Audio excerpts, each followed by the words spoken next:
Postopek se začne, ko pacient svojo željo ustno izrazi lečečemu zdravniku. Ta mora to namero zabeležiti v zdravstveno dokumentacijo, nato pa je dolžan pacientu jasno predstaviti pričakovani nadaljnji potek njegove bolezni ter vse možne alternative.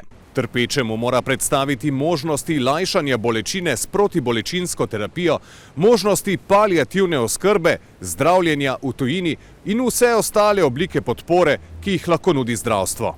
Zdravnik pa mora preveriti še: ali je pacient svojo odločitev o napovedi zahtevka za pomoč pri prostovoljnem končanju življenja sprejel po lastni volji, brez kakršnekoli preslepitve, sile, grožnje ali drugih oblik prisile.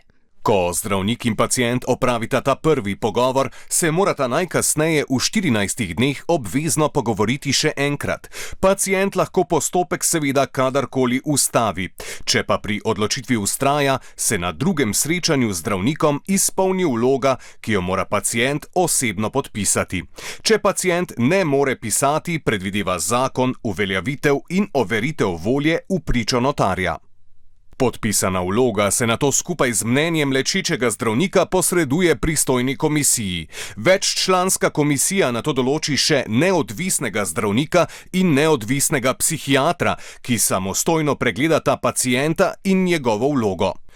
Ko so pridobljena mnenja vseh treh, lečečega zdravnika, ki je prvi zabeležil pacientovo namero, dodatnega neodvisnega zdravnika in neodvisnega psihiatra, komisija odloči o pacientovi pravici do pomoči pri prostovoljnem končanju življenja.